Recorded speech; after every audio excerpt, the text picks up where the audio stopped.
kiniklaim natin, karamihan sa atin na we are in the kingdom. Amen. Pero ang sabi nga ng Panginoong Yesus, mula't mula pa, even in the prophet, sabi niya, they are seeing but they do not see, and hearing and they do not hear, nor they do understand. Sabi niya po rito, hearing you will hear and shall not understand, and seeing you will see and not perceive.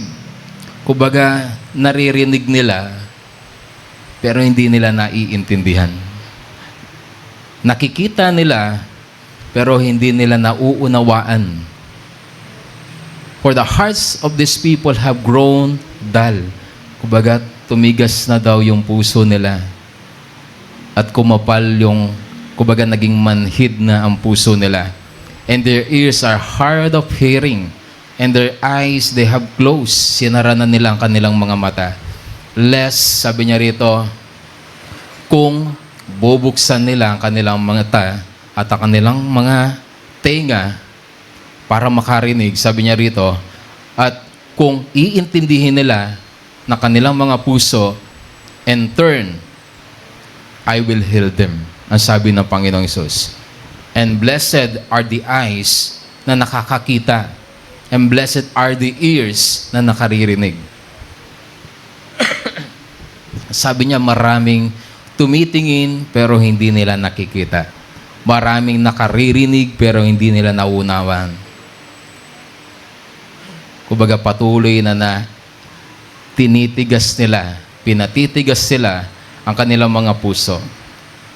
Ngunit sabi ng Panginoon, pero kung uunawain nila at iintindihin nila, sila ay gagaling. They will receive healing.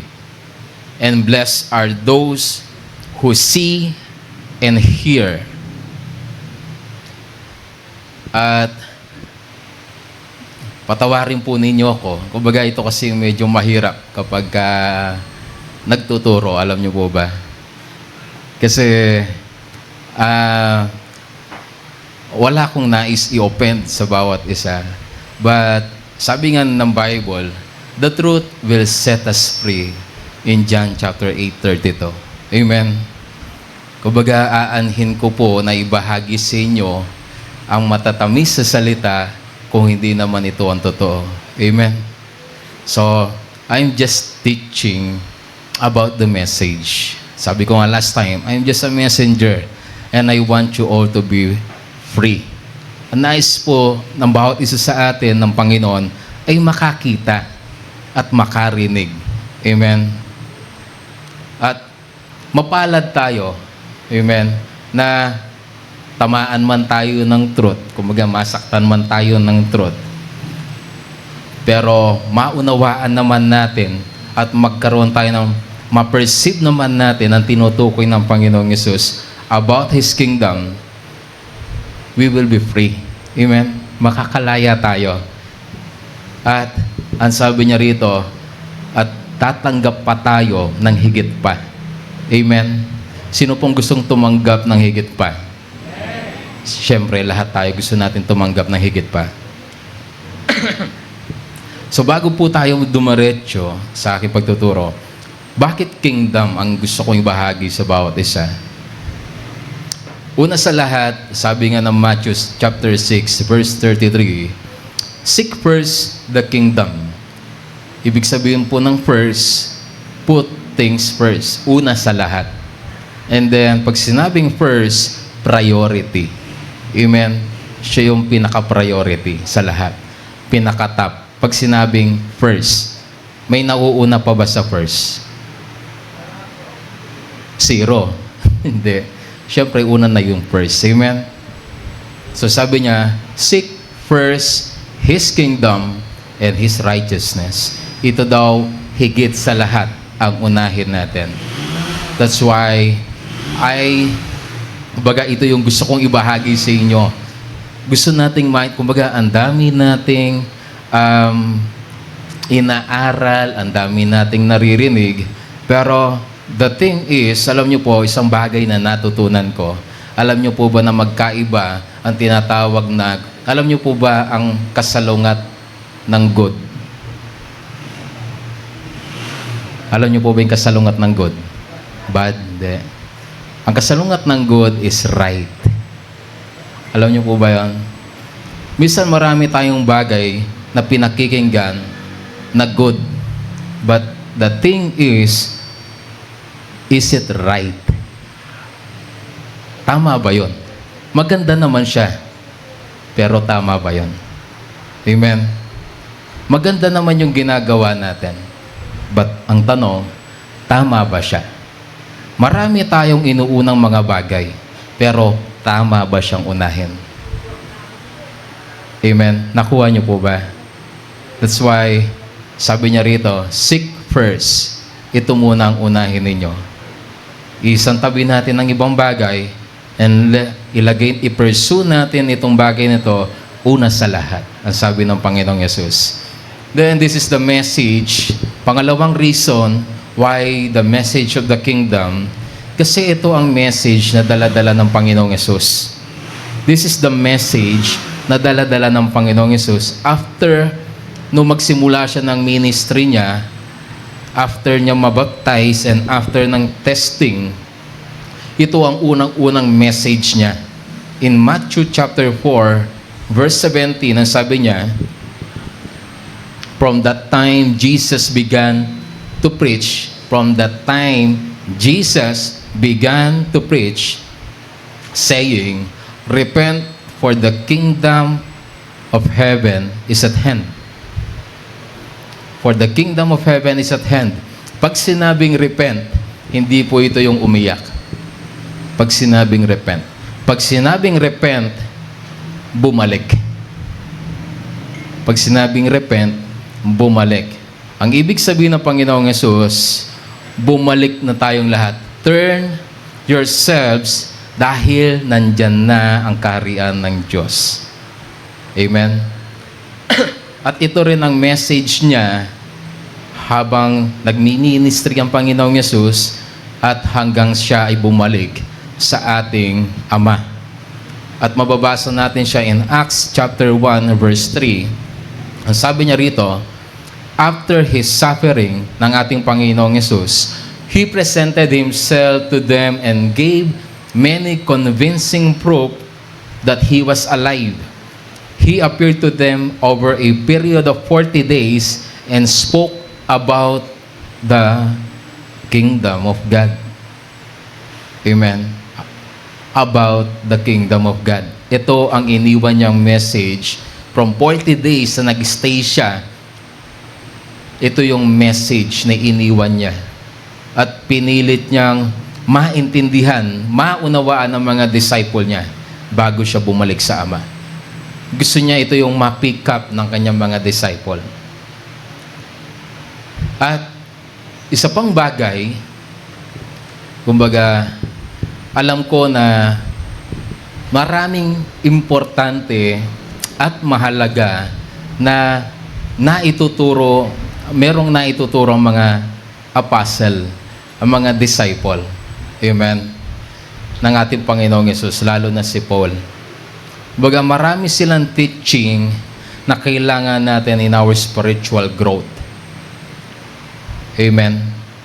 Pero, ang tanong, sabi ko nga, what is the most important? Ano ba talagang pinakamahalaga? The message of Paul or the message of Jesus? Siyempre, ang message ni Jesus.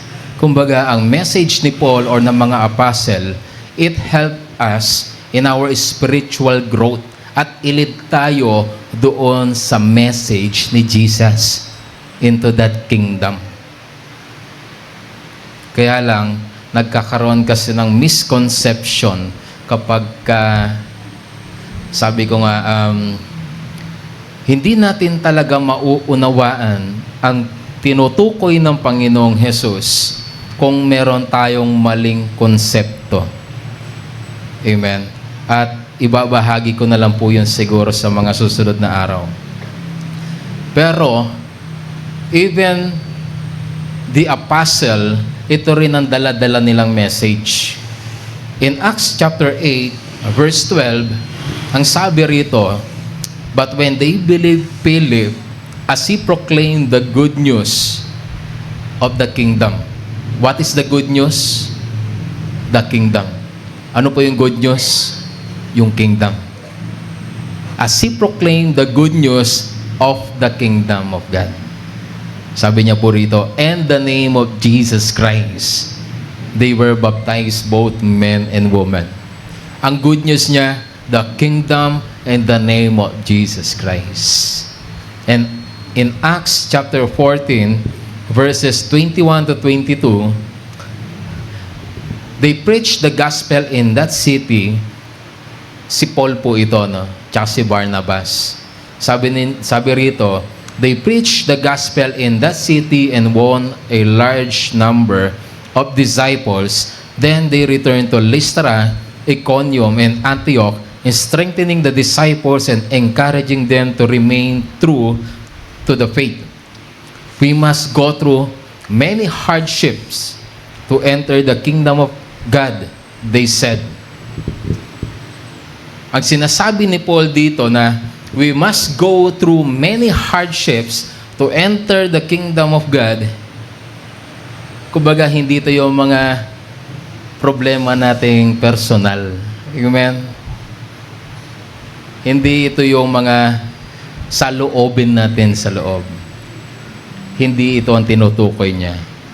Kumbaga, makikita natin dito sa journey ni Paul, makikita natin yung hardship na kinaharap nila, that even in the Jew, maging ang mga Jew, kapwa nila Jew, mga Pharisee, even the Roman Empire or the Roman government, pati yung mga businessmen, kumbaga, sila yung mga nagper-persecute at humaharang sa pagbabahagi at pagpapalaganap ni Paul sa kaharian ng Panginoon. Ito yung maraming hardship. At kadalasan nga, mas maraming pagkakataon na yung mga kapwa nila Jew ang gustong pumatay sa kanila. Hindi po yung mga makasalanan. But the Jew and the Pharisee, sila yung gustong pumatay at gustong pumigil sa message ni Paul. Amen? At ito yung hardship. Kumbaga, maraming beses silang muntikang mamatay, nakaranas ng gutom, nakaranas ng walang tulog, sabi ni Paul. So yung hardship dito, hindi ito yung mga mga pambayad ng kuryente, pambayad ng bahay, hindi ito yung hardship na sinasabi niya. Amen? Hindi ito yung mga due date. Amen? Hindi yun yung hardship na sinasabi ni Paul na dadaanan natin para lamang makapag-go through tayo in the kingdom of God. At hindi rin dito kasama sa hardship yung love life. Amen? Amen? Hindi rin kasama rito. Hindi kasama rito yung tinatawag na personal. Ang hardship na tinatawag niya rito, mula sa labas, hindi mula sa loob. Amen? Hindi sa loob natin, kundi sa labas. Na talagang nag-o-oppress kay Paul para mapigilan siya doon sa message. So, bagamat meron tayong mga personal na pinagdadaanan, kaya lang minsan na nakalulungkot, tayo pa lang, sa sarili pa lang natin, napipigilan na tayo. Amen? Tayo pa lang sa sarili natin, personal problem pa lang, napipigilan na tayo na may palaganap ang karya ng Diyos. Kumbaga, nakukulong na tayo sa mga bagay na pinagdadaanan natin. Nahaharangan na tayo sa mga bagay na pinagdaraanan natin. Ang nakalulungkot nga minsan, wala lang tayong pamasahe, ayaw na natin pumunta. Amen? Sabi ko nga dati, pagka nagba-Bible study kami doon sa St. Vincent, nakabike lang kami. Tsaka si Pastor dati, nakabike lang din siya. Mula sa bike, kumbaga si Lord nag-bless. Amen ngayon. Dati nakabike lang din. Nagbabike lang kami pag pumupunta ng gawain. Pagka wala, sira yung bike, naglalakad nga lang kami hanggang Pampang. Naglalakad lang din kami hanggang Padakaki. Pagka nagbabahagi. Kumbaga, hindi mula sa loob. Kaya lang minsan tayo kasi, tayo mismo, napipigilan na tayo kagad sa atin pa lang. Kumbaga, nakukulong na kagad yung message ng kingdom sa personal struggle pa lang natin. Kumbaga, patawarin po ninyo ako. God called us, tinawag tayong lahat ng Panginoon, not to serve ourselves, hindi para iserve ang sarili natin, na maging komportable tayo. Amen? Hindi tayo tinawag ni Lord para maging komportable tayo. Hindi tayo tinawag ni Lord para iserve natin yung sarili natin. Na kapag hindi tayo okay, hindi tayo okay. Pag okay tayo, then go. Hindi tayo naglilingkod para, hindi tayo tinawag lahat ni Lord para sa sarili natin. Amen? Kumbaga tinawag tayo ni Lord para maipalagan ang pangkaharian niya. Now, the message about kingdom, kumbaga nagkakaroon talaga ng conflict. Sabi ko nga, pagka nagkakaroon ng misconception. But, I pray sa pag-aaral po natin ng kaharian ng Panginoon, maibahagi ko po ito sa inyo with simplicity and clarity. Ngayon, meron po akong ibabahagi. Dito, makikita natin or madidefine natin the true evidence of a kingdom in the life of men. Makikita natin dito sa aking ibabahagi sa inyo.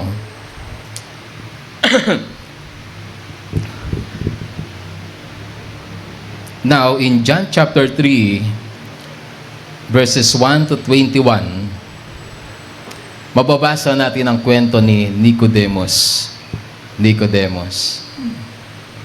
Medyo mahaba siya, pero basahin po natin. Sabi niya rito, now there was a Pharisee, a man named Nicodemus, who was a member of the Jewish ruling council. He came to Jesus at night and said, Rabbi, we know that you are a teacher who has come from God. For no one could perform the signs you are doing if God were not with him. Jesus replied, very truly I tell you, no one can see the kingdom of God unless they are born again. How can someone be born when they are old? Nicodemus asked. Surely they cannot enter a second time into their mother's womb to be born. Jesus answered, very truly I tell you, no one can enter the kingdom of God unless they are born of water and the Spirit. Flesh gives birth to flesh, but the Spirit gives birth to spirit. You should not be surprised at my saying, you must be born again. You must be born again. The wind blows wherever it pleases. You hear its sound, but you cannot tell where it comes from or where it is going. So it is with everyone born of the Spirit. How can this be? Nicodemus asked. You are Israel teacher, said Jesus. And do you not understand these things? Very truly I tell you, we speak of what we know, and we testify to what we have seen. But still, you people do not accept our testimony. I have spoken to you of earthly things, and you do not believe. How then you will believe if I speak of heavenly things? No one has ever gone into heaven except the one who came from heaven, the Son of Man. And in verse 14, just as Moses lifted up the snake in the wilderness, so the Son of Man must be lifted up, that everyone who believes may have eternal life in him. For God so loved the world that he gave his one and only Son, that whoever believes in him shall not perish, but have eternal life. For God did not send his Son into the world to condemn the world, but to save the world through him. Whoever believes in him is not condemned, but whoever does not believe stands condemned already, because they have not believed in the name of God's one and only Son. This is the verdict. Light has come into the world, but people love darkness instead of light, because their deeds were evil. Everyone who does evil hates the light, and will not come in the light for fear that their deeds will be exposed. But whoever lives by the truth comes into the light, so that it may be seen plainly that what they have done has been done in the sight of God. Praise God. So dito mababasa natin at makikita natin, dinescribe kung sino si Nicodemus. Si Nicodemus ay isang Pharisee at isa siyang Jewish ruling council, at ipinakilala siya bilang isang teacher of the law. Si Nicodemus ay hindi siya basta-bastang tao. Kumbaga, hindi lamang siya basta miyembro ng Jewish council. Hindi lamang siya basta Pariseo. Ibig sabihin, si Nicodemo bilang isang Pariseo at bilang isang Jewish ruling council, alam niya ang tinatawag na Torah. At ang Torah is the law of Moses. Kumbaga sa atin, that is the Bible. Alam ni Nicodemus yun. Alam ni Nicodemus. Kabisado niya ang nakasulat sa Torah. At he is devoted. Kaya nga siya naging Jewish ruling council. Kasi devoted siya na isang Pharisee na tumutupad, nag-o-obey ng law. Amen. Kumbaga si Nicodemus, as a Pharisee, nag-aayuno siya. Nagbibigay din siya ng tulong. Mabait si Nicodemus. Matuwid si Nicodemus sa paningin ng mga tao. Malamang nagsisimba din siya kasi siya yung nagtuturo. Kumbaga, hindi lamang simpleng worker sa simbahan si Nicodemus. Isa siyang leader. Kumbaga, we assume na malalim na talaga yung knowledge ni Nicodemus about God, patungkol sa Diyos. At ito nga po yung sinasabi ko po kanina, na baliwalaan lahat ng alam natin kung meron naman tayong tinatawag na maling konsepto about what is in God's idea. Kung ano nga ba talaga yung ideya ng Diyos. Amen? Ngayon, karamihan ng mga Kristiyano, patawarin po ninyo ako ulit. But, gusto ko pong mamulat ang bawat isa sa atin. Karamihan ng Kristiyano, o sabihin natin kahit hindi Kristiyano, even religious people, ay ganito. Kumbaga iniisip natin, kilala na natin ng Diyos. Sa dami ng alam natin sa salita ng Panginoon, at sa dami ng naririnig natin about sa salita ng Panginoon. Kumbaga, iniisip na natin na kilala natin ng Diyos dahil nagsisimba naman tayo. Iniisip natin na nakapakikinig naman ako ng salita ng Panginoon. Minsan nagpipray naman ako. Nag-aayuno naman ako. Nagtatites naman ako. Nag-o-offering ako. And nagsiserve din naman ako. At iniisip natin na kilala na natin ng Diyos sa mga bagay na alam natin. Amen? patungkol dito. At iniisip natin na naiintindihan na natin ng Diyos. At alam na natin ng Diyos. And dahil alam na natin ng Diyos at iniisip natin na kilala na natin ng Diyos, we are also thinking na nasa kaharian na tayo ng Diyos. Amen. At si Nicodemo ay ganito. Ang alam niya, sapat na ang alam niya patungkol sa Panginoon. At sapat na ang nagagawa niya para sa Panginoon. Ang kanyang pagsunod at ang kanyang paglilingkod. Akala niya sapat na. Until na makita niya ang Panginoong Jesus. Si Nicodemos ay mas matanda kay Jesus. Mas ahead si Nicodemos kay Jesus. Ibig sabihin, mas malalim na yung pag-aaral niya at pagkakaintindi niya about Torah. Kaya lang, sabi ko nga, akala niya sapat na until nung makita niya ang Panginoong Yesus. Nung makita niya ang Panginoong Yesus, napaisip siya. Meron siyang nakita.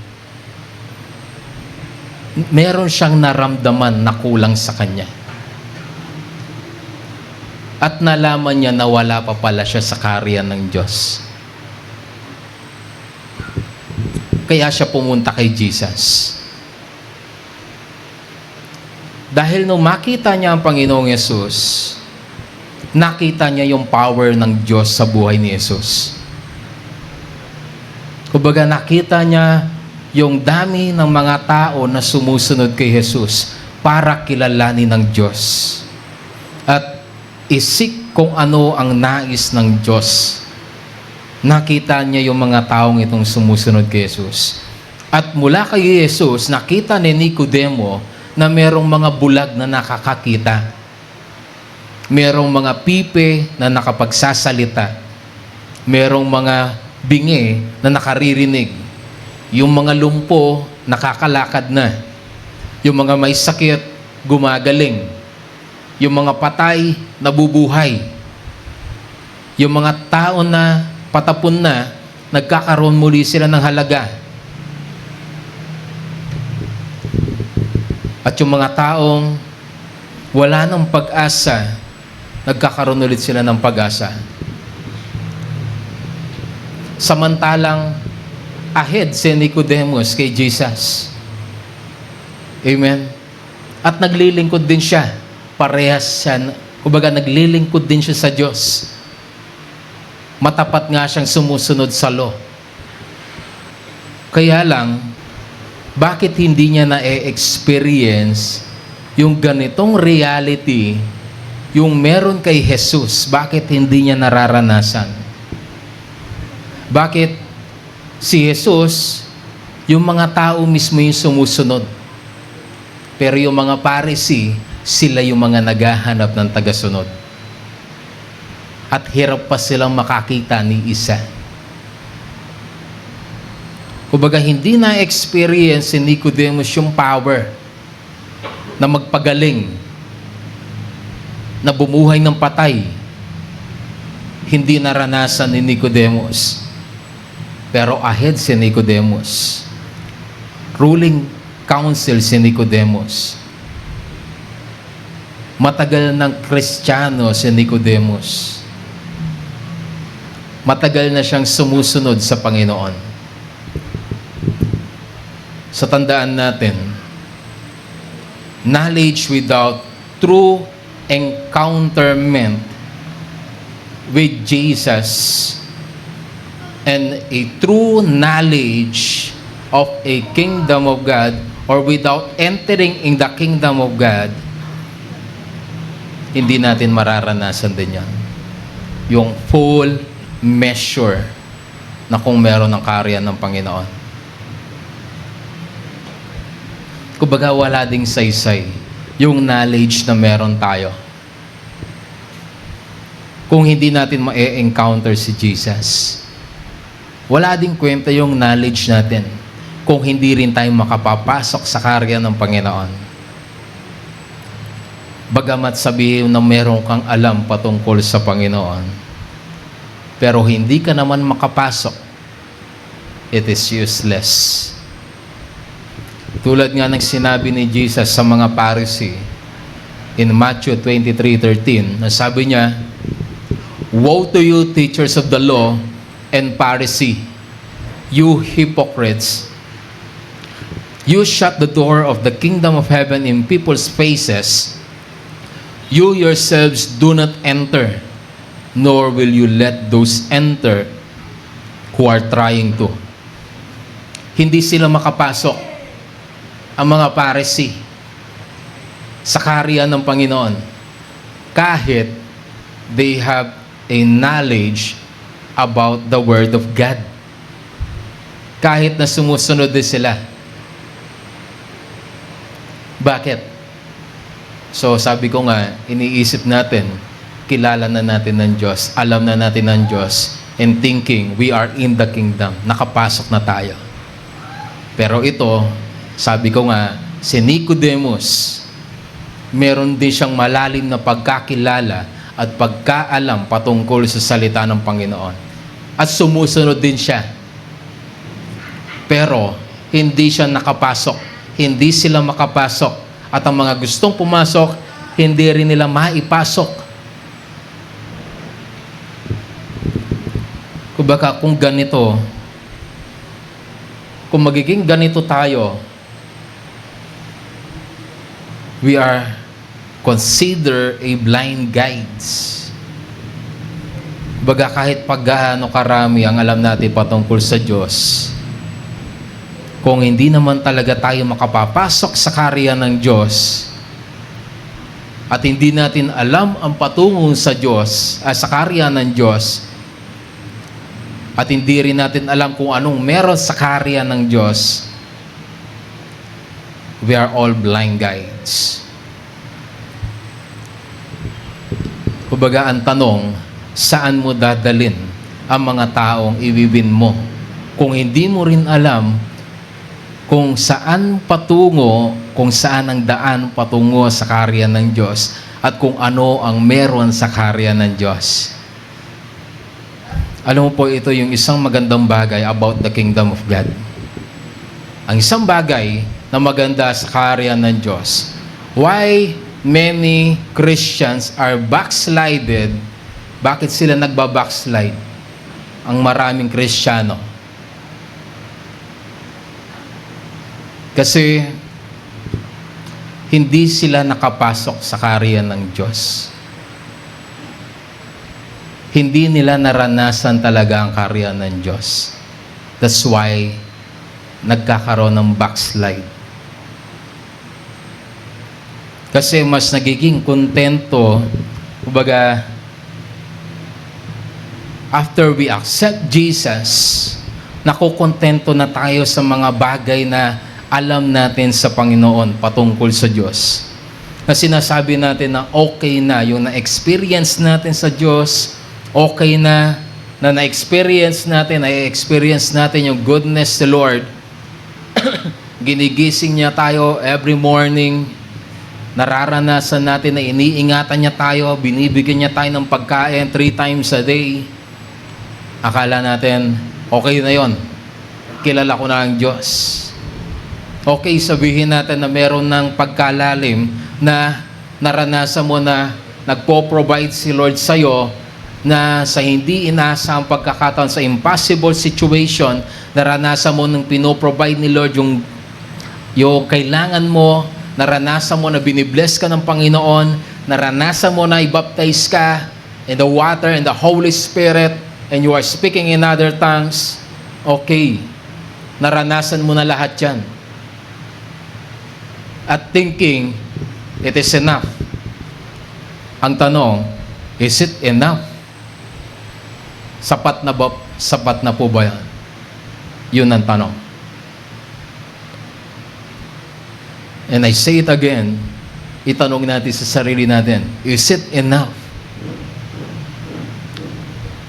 Ang nangyayari kasi, kaya nagkakaroon ng backslide, kasi they are thinking that is enough hanggang sa maubos na yung laman. At bumalik na siya sa dati. Kumbaga, pagkadating doon sa pinto, nung ma-receive niya si Jesus, pagdating niya doon sa pinto, huminto siya sa pinto. Hindi na siya pumasok. Oo. Kumbaga, nakaka-enjoy na tanggapin ng Panginoong Yesus sa talaga merong pagbabago. But along the road, kapag ka nanatili ka sa pinto at hindi ka pumasok, kayo po ba? Kapag ka pumunta kayo sa bahay ng kaibigan ninyo, at pag hindi kayo pinapasok o hindi kayo makapasok, anong gagawin po ninyo? Aalis kayo. Amen? Aalis kayo. Amen? Aalis kayo. Maiinip kayo. Maghihintay ka ng 1 oras, 2 oras, 3 oras. But after, kumbaga iniisip natin, yun na yung hardship natin. Yung paghihintay natin ng 3 oras. But the truth is, wala pa talaga yung tunay na hardship kasi wala pa yung tunay na message. Hindi mo pa masabi yung good news kasi ikaw mismo, hindi ka pa nakapasok doon sa loob. Kasi kung ikaw nakapasok na sa loob, there is no time of turning point. Wala nang, hindi ka na lalabas ulit pagka nakapasok ka na. Kasi hindi ipapauna ng Diyos ang kaharian niya kung ikaw ay kumbaga, hindi niya ipapauna yon na kapag ka natagpuan mo yon, ay aalis ka pa. Hindi na. If we truly experience the full measure of the kingdom of God, ang kaharian ng Diyos, hindi ka na aalis. Hindi ka na tatalikod. You can endure every hardship. Sabi nga ng Bible, ipinapakilala ng Bible that God is great and God is almighty. Naniniwala po ba kayo? Naniniwala po ba kayo? God is great and God is almighty. He can do great more things. And He can do mighty things. Kayang gawin ng Diyos yun. Kahit every day, He can do great and mighty things. Tulad nga ng ibinahagi sa atin ni Pastor Chan nung prayer meeting. Na kung ginawa ni Lord, sabi niya, kung yung ginawa daw ni Lord last year sa buhay natin, hindi niya nauulitin yon. Lipas na yon. Kung great yung last year, mas great ang gagawin niya.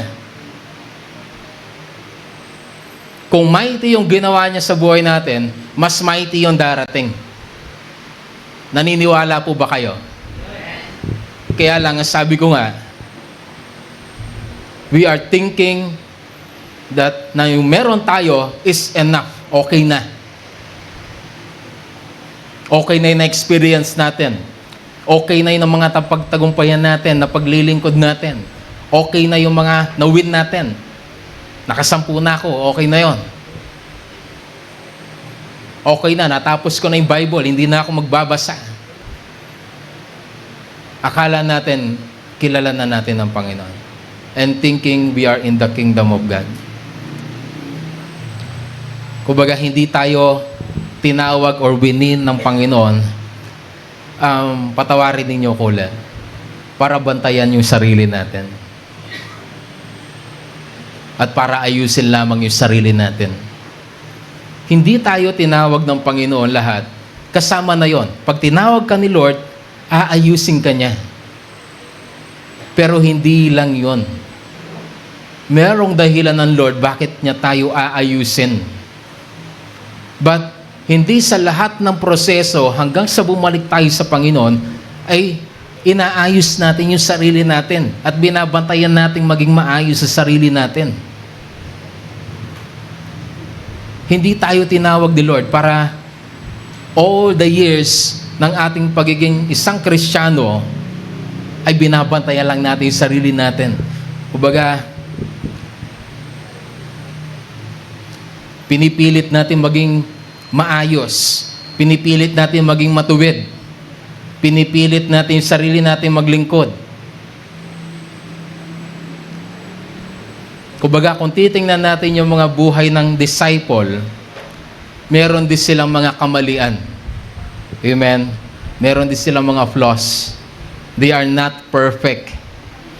Pero hindi sila naging stagnant at binantayan yung sarili nila para ayusin ang sarili lamang nila. Si Paul nga, hinihiling niya kay Lord, alisin mo ito. Sabi ni Lord, alisin mo ito. Yung paghihirap ko. Pero sabi ni Lord, my grace is sufficient into your weaknesses. Kumbaga, hindi tayo winin ni Lord para bantayan lang yung sarili natin. Ingatan ang sarili natin. Hindi tayo tinawag ng Panginoon at iniligtas at hindi tayo inayos si Lord para sa ganung bagay lamang.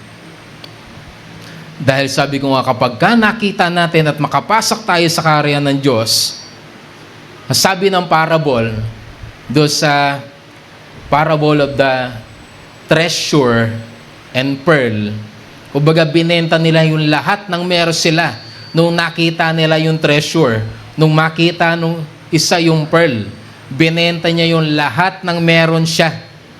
Binenta niya lahat. At binili yung lupa kung saan yung treasure. Binenta niya ang lahat ng meron siya at ibinili yung pearl.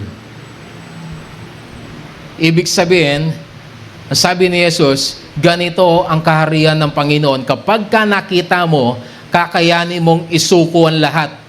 Maging ang weakness mo. Kakayanin mong isuko lahat. Dahil nakita nila na mas higit ang kaharian ng Diyos kaysa sa sarili nila. Ngayon, si Nicodemo, nung makita niya si Jesus, nakita niya yung kakulangan niya. Nagkaroon siya ng pagdududa. Nakita niya na hindi pa pala siya nakapasok sa kaharian ng Diyos. Even though sa lahat ng sacrifices na ginawa niya para sumunod sa Diyos at manatili sa Diyos at sa mga bagay na alam niya patungkol sa Diyos, nakita niya na hindi pa pala siya nakapasok. Kaya nga siya nagtanong kay Jesus. Hindi siya magtatanong kung alam niya ang daan patungo sa kaharian ng Diyos. At hindi na siya magtatanong kung nakapasok na siya sa kaharian ng Diyos. Kumbaga, hindi niya natatanungin at hindi na siya pupunta sa Panginoong Yesus. But the good thing, ang magandang bagay kay Nicodemo, in-acknowledge ni Nicodemo na alam niya na hindi pa siya nakapapasok sa kaharian ng Diyos. Na hindi niya pa talaga nararanasan ang kaharian ng Diyos. Ito yung maganda kay Nicodemo. In-acknowledge niya yung bagay na yon. Hindi niya pinatigas yung puso niya. Hindi tulad ng mga ibang Pharisee. Naririnig na nila si Jesus. Pero they are still, tinatakpan nila yung mata nila, tinatakpan nila yung tenga nila, at pinapatigas sila ang kanilang puso.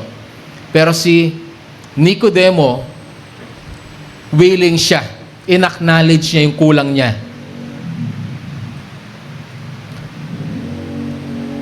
Nakita ni Nicodemo yung pagkukulang niya at nagkaroon siya ng pagdududa. Dahil nakita niya yung evidence kay Jesus kung ano ang meron sa kaharian ng Diyos. Nakita niya yung ebidensya. Then what is the evidence? Ano yung evidence ng kingdom sa isang tao? Sa buhay ng tao? Nakita ni Nicodemo sa buhay ni Jesus na hindi na lamang nabubuhay si Jesus para sa sarili niya. Sabi ko nga, hindi tulad ni Nicodemo na pinipilit niya ang kanyang sarili na maging maayos para lamang makapasok sa kaharian ng Diyos. And most of us, ganito tayo. Pinipilit natin ayusin ang sarili natin para makapasok sa kaharian ng Diyos. Pero nakita niya si Jesus. Nakita niya yung evidence na si Jesus nakapasok na siya. Dahil hindi na lamang siya nabubuhay para sa sarili niya.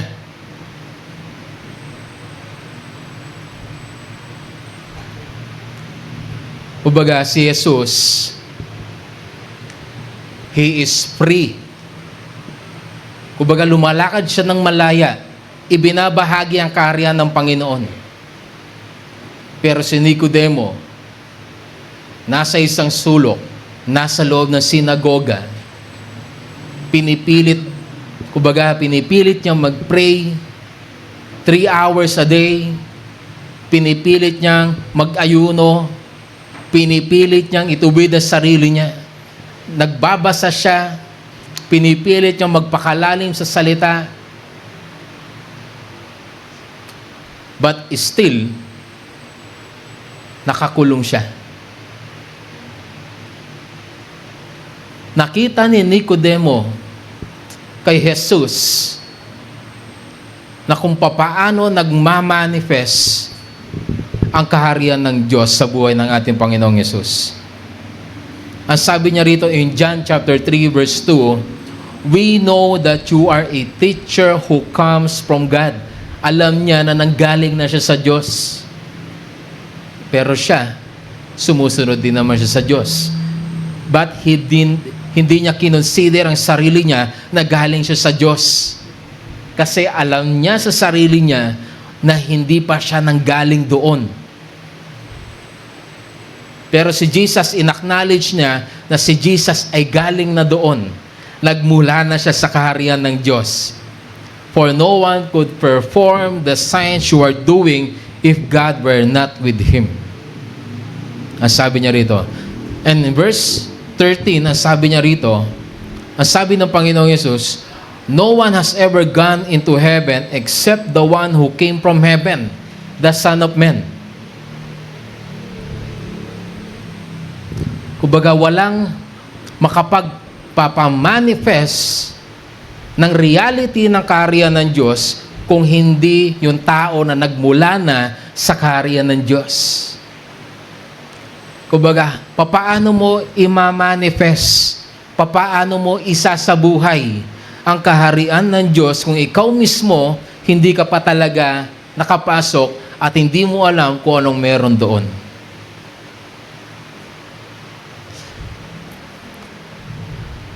Kumbaga, walang sino man ang makapagtetestify, makapagpapatotoo sa kaharian ng Diyos kung hindi ang tao ay manggagaling na siya roon. At ito ang isang bagay patungkol sa kaharian ng Diyos.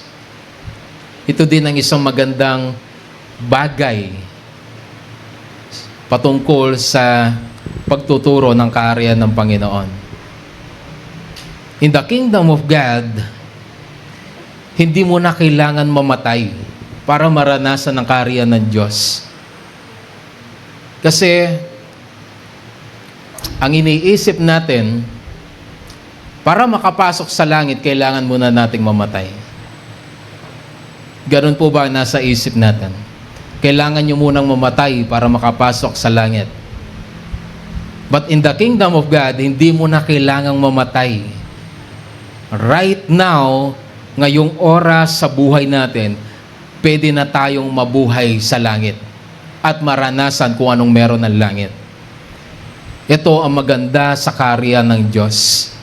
That's why the prayer of Jesus na tinuro niya sa kanyang mga disciple, ang sabi ng mga disciples sa kanya, turuan mo kami mag-pray. Ang sabi ni Jesus, ganito kayo mag-pray. Our Father Thou art in heaven. Your kingdom come on earth. Your kingdom come and your will be done on earth, just like heaven, as it is in heaven. Ang sabi ni Jesus, ito yung ipag-pray ninyo. That His kingdom of heaven come on earth, and His will in the kingdom of heaven be done on earth. Kumbaga maranasan na natin yung heaven on earth. Kung anong meron sa heaven, maranasan natin sa earth. Yun ang nais ng Diyos. Hindi na natin kailangan mamatay pa. That's why it is eternal life. Kasi pagkatapos mo dito, lilipat ka lang. Pero ito na yon. Kung paano ka nabubuhay sa karya ng Panginoon, itutuloy mo na lang eternity. Lilipat lang.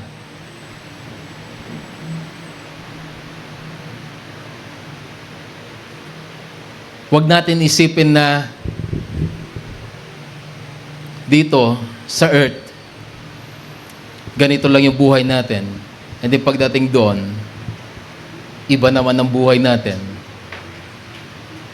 Hindi. Kung papaano ang will ni Lord sa atin dito sa earth, by the purpose of His kingdom, itutuloy natin yon. Eternity. At doon natin makikita, in the kingdom of God, our eternal purpose. Kaya nga tayo naiinip at nagkakaroon ng backslide kasi hindi natin makita yung eternal purpose natin.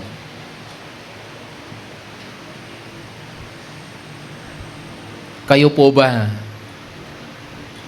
kaya ninyong umupo dyan hanggang 1,000 years? Kaya nyo po bang umupo dyan hanggang 1,000 years? 1,000 years is not eternity. Amen? 1,000 years is not eternity. It's just a 1,000 years. Ngayon, kung ang purpose lang ni Lord sa'yo ay umupo, huwag mong isipin na gagawin mo lang din yan in the kingdom of God. Ngayon pa lamang, piniprepare na tayo ni Lord for eternity. Amen? Amen. So there is much more in the kingdom of God.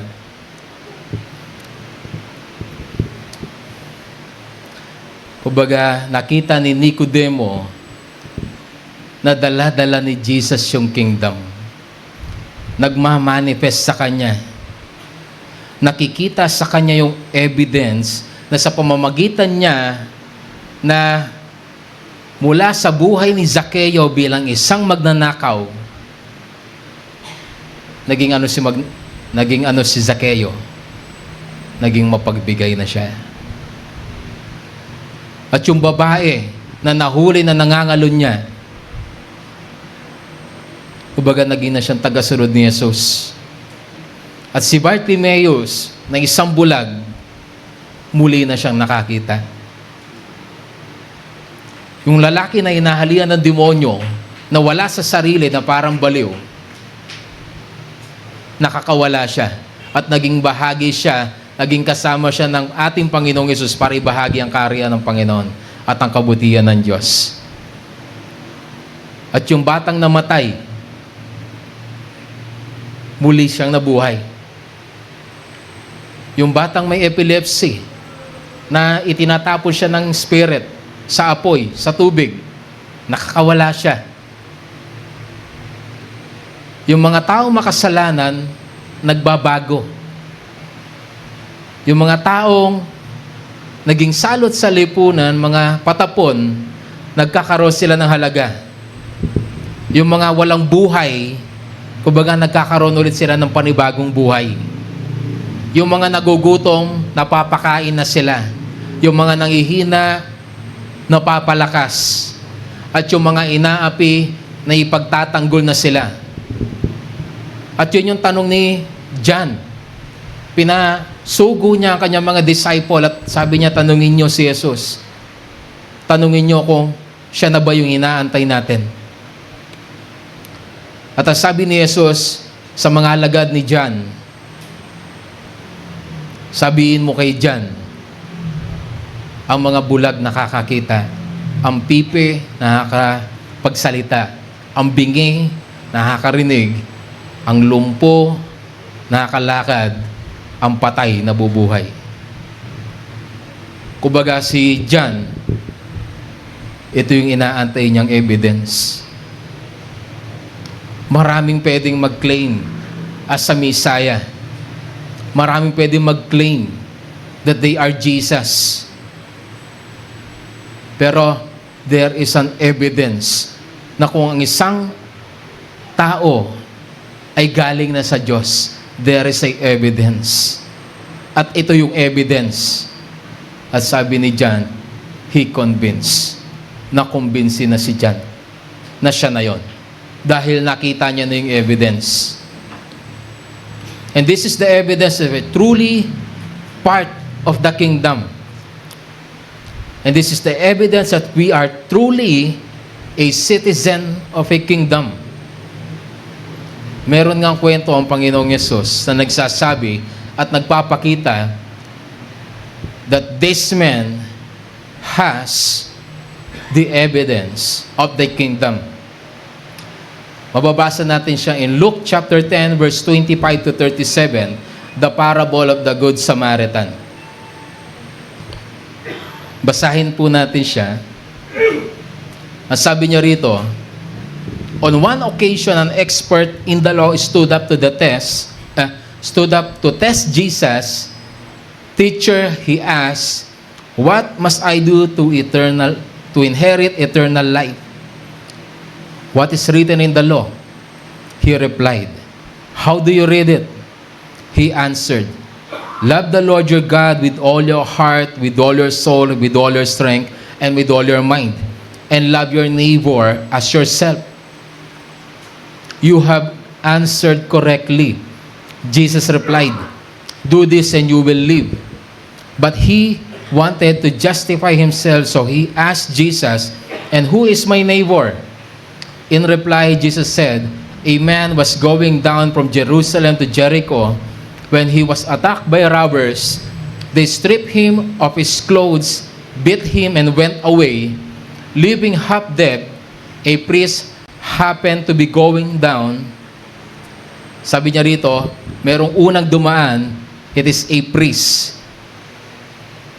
Sabi niya rito, a priest happened to be going down the same road, and when he saw the man, he passed by on the other side. Inumiwas yung priest. So, too, a Levite, when he came to the place and saw him, passed by on the other side. Ganon din ang Levites. Iniwasan din yung tao.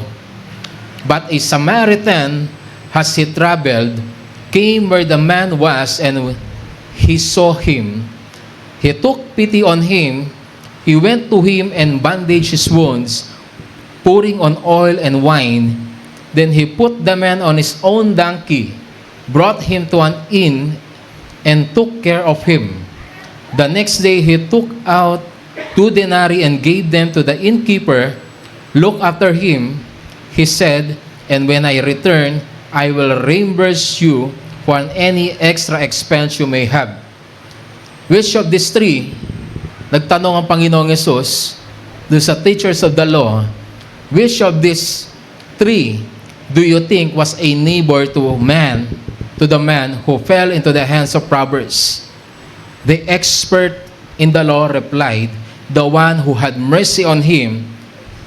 Jesus told him, go and do likewise.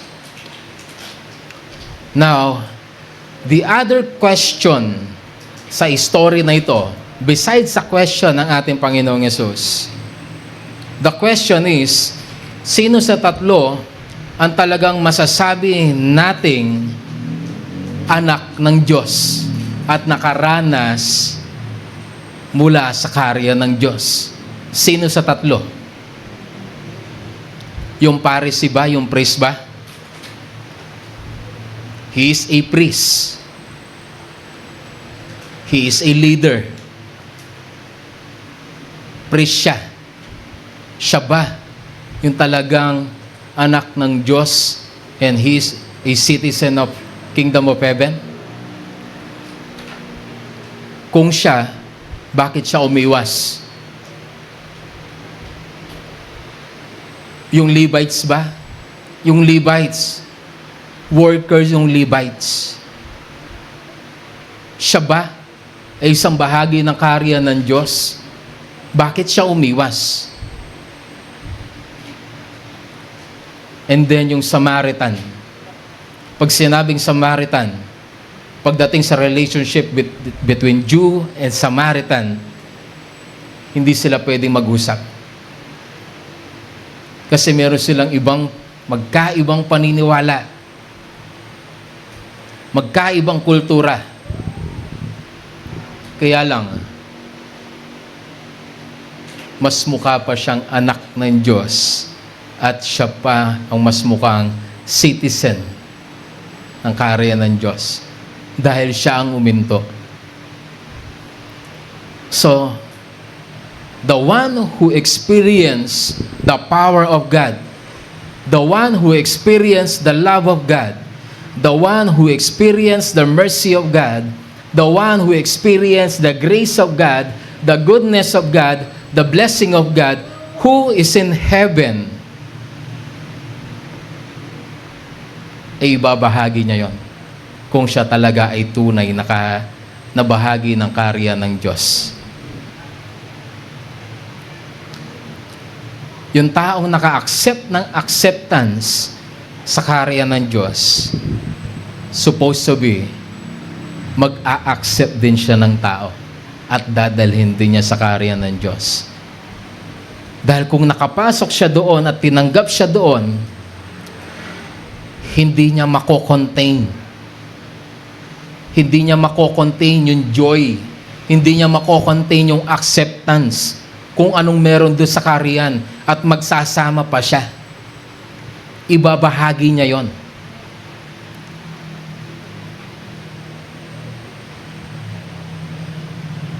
Kaya nga, ang Panginoong Yesus, or once na makapasok tayo sa karya ng Diyos, para siyang overflowing. Overflowing. Hindi mo siya kayang i-contain. Hindi mo siya mako-contain kung ano yung masasaksihan mo, kung anong mararanasan mo doon sa karya ng Panginoon.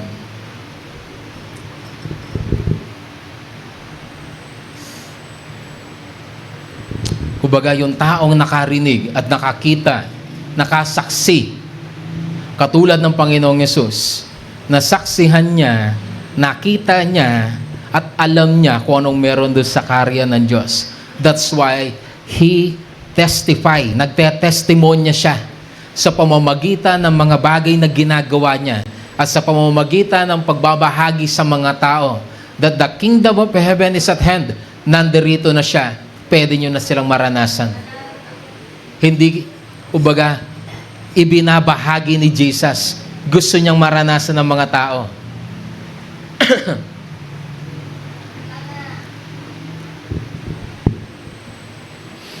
In my closing,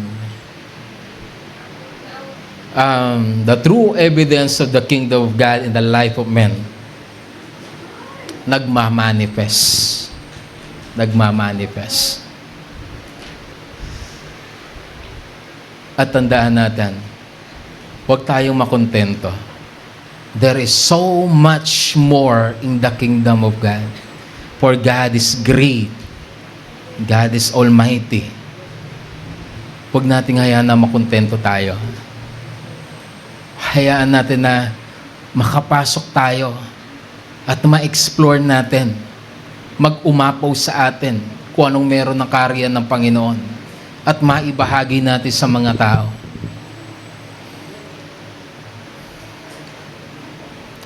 Kumbaga, let us seek the kingdom of God. So sa gabing ito, we will worship. And I encourage sa bawat isa, huwag nating hayaan na magkulang tayo. Huwag nating hayaan na hindi natin maranasan ito. Huwag nating hayaan na hindi tayo makapasok. Sige po, tumayo tayong lahat. Tayo mismo lahat. Let us experience what is in the kingdom of God. Let us have a desire. Kumbaga magkaroon ng desire sa puso natin. Magkaroon ng hunger, magkaroon ng thirst. Ano ba talaga? Lord, gusto kong makapasok at gusto kong maranasan kung ano meron sa karya mo.